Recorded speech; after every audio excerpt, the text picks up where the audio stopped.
pagi. Apa kabar? Baik Pak. Wah, Bapak hari ini cerah banget nih. Ya harus Pak. Dengan baju merah, backgroundnya di sana tuh ada bunga berwarna kuning. Wah, ini menarik nih tentang situasi politik di Indonesia ya. Iya. Ada drama ya sempat ya ketika Anies Baswedan yang orang bilang itu tiba-tiba ngajak Caimin sebagai bakal cawapresnya. Iya. Sehingga ada yang sedih, mutung, galau gitu kan ya. Akhirnya AHY Partai Demokrat keluar dari koalisi perubahan ini. Yang sebelumnya kan ada 3 di sana, PKS, Nasdem sama Demokrat. Nah kemudian setelah Caimin juga keluar dari koalisinya Gerindra bersama Prabowo karena dipinang oleh Anies Baswedan kan gitu. Iya. Demokrat sempat galau sebentar, gitu. Akhirnya move on gitu ya. Orang mengira, wah kemana nih bakal berlabuh? Akhirnya berlabuhnya bukan ke PDIP, tapi akhirnya ke koalisinya Prabowo. Di sana kan partainya banyak tuh Pak ya, walaupun PKB keluar. Ada siapa aja tuh di sana partainya Pak? Di kubu Prabowo ada Gerindra, Golkar, PAN, dan menyusul Demokrat. Demokrat yang terakhir ya. Iya. Pak SBY kan juga turun gunung tuh datang ke sana kan gitu. Sepertinya mereka sudah siap nih. Iya. Iya. Jadi sekarang kan kita menyebutnya koalisi gemuk Pak, atau koalisi gendut gitu ya. Oh di tempatnya ini Pak Prabowo ya Pak ya. Yang mana yang ramping nih Pak? Ya di kubu PD Perjuangan lah. Loh kubunya Anies kan juga ramping juga itu Pak. Nah jadi ada 2 kubu ramping ya, langsing gitu ya. Ada juga koalisi gemuk dan atau orang bilang koalisi gendut gitu ya Pak ya. Ini kalau nanti bertanding pada 2024 di kubunya yang ramping itu kan ada Anies Baswedan. Iya. Satunya lagi ada PDIP. Iya. Di sana ada Ganjar Pranowo. Kemudian di koalisi gendut ini ada Pak Prabowo nih. Iya.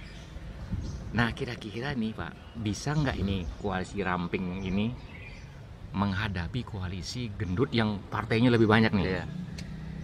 Ya kalau kita nih Pak, rakyat yang di bawah kan udah bicaranya koalisi rakyat ya. Jadi kita tidak memandang elitnya lah gitu di partainya gitu. Jadi mudah-mudahan pemilu tahun ini ya hampir mirip tahun 2019 Pak ya. Jadi Pak Jokowi waktu itu sama Kiai Ma'ruf Amin itu kan sempat juga dikeroyok ada beberapa partai kan. Tapi dengan begitu kuatnya dorongan dari rakyat, dari masyarakat yang mendambakan kepemimpinan yang lebih kuat gitu ya. Tapi alhamdulillah Pak Jokowi bisa menang gitu.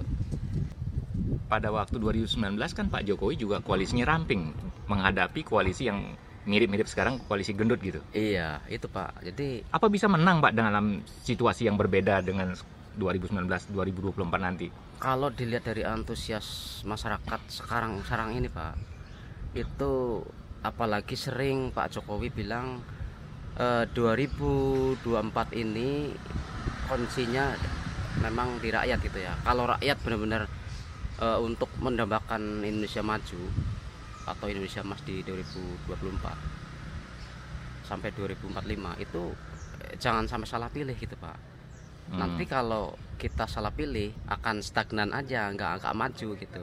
Makanya kita sebagai rakyat mulai kemarin atau sekarang ini lagi panas-panasnya untuk ibarat olahraga itu udah saking semangatnya gitu ya untuk kapan nih Pilpres dilaksanakan gitu kan. Jadi seolah-olah nggak sabar gitu Pak. Tapi Pak Jokowi bilang kan jangan gerasa-gerusu, jangan buru-buru gitu loh. Ya kalau jangan gerasa-gerusu, jangan buru-buru itu kan menentukan siapa wakilnya kan begitu. Tapi saya juga harus bicara terima kasih ke Pak Mega karena Bu Mega sudah memutuskan Pak Ganjar Pranowo tetap nanti calonkan jadi presiden di tahun 2024. Tadi kan Bapak sudah menyebut bahwa Ganjar Pranowo kan akhirnya menjadi capresnya PDIP ya. Nah, tapi Ganjar Pranowo belum punya cawapres. Begitu juga dengan Pak Prabowo. Anies lebih dulu nih punya cawapres yaitu Caimin kan gitu. Menurut Bapak yang cocok jadi cawapresnya Pak Prabowo siapa Pak? Kalau untuk Pak Prabowo sih saya nggak bisa komen ya Pak, karena jujur aja saya bukan dari pihak mereka gitu. Oh, jadi Bapak nggak milih Pak Prabowo nih? Nggak bisa. Oh. Jadi saya hanya menggambarkan pinangannya Pak Ganjar, nanti siapapun tokohnya saya rasa akan cocok Pak.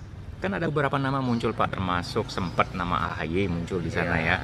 Ada juga Sandiaga Uno, Erick Thohir, kemudian muncul Andika Perkasa. Sekarang juga muncul nama Pak Mahfud MD gitu ya. Iya. Apakah akan ada kuda hitam, kita nggak tahu nih. Kalau menurut Bapak, siapa yang cocok jadi cawapresnya Ganjar Pranowo? Kalau pendapat saya Pak, itu kalau nggak Pak Mahfud MD ya Erick Thohir, kalau nggak Sandiaga Uno. Itu di di level partai ya. Tapi di luar tokoh itu kan kita nggak tahu. Tapi kalau memang nanti toh tiga-tiganya tidak disertakan, bisa juga nanti ada kejutan gitu ya. Taruhlah imam besar Masjid Istiqlal. Kan beliau sudah menolak itu. Tapi kan baru omongan Pak. Tapi kalau sudah ditunjuk sama yang punya pemenang ya mungkin siap lah gitu. Kalau Jenderal Andika Perkasa gimana? Itu juga bagus Pak. Tapi kan beliau udah ditetapkan wakil ketua tim sukses. Tim pemenangan. Oh betul, gitu. Itu. Nah, kembali nih ke masalah koalisi gendut atau gemuk melawan koalisi ramping. Bisa dikatakan bahwa koalisi Ganjar Pranowo ramping nih. Apakah bisa mengulang kesuksesan Pak Jokowi ketika itu koalisi ramping dan sekarang melawan lawan yang sama dari Pak Jokowi waktu itu adalah Prabowo, bisa menang nggak? Bisa Pak. Saya yakin. Kita harus optimis Pak.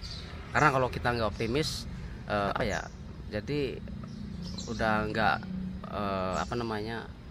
udah cuek lah gitu. Tapi kita kan sebagai rakyat harus mengangkat bahwa pemilu ini benar-benar pesta rakyat gitu Pak. Kita harus dengan riang gembira gitu.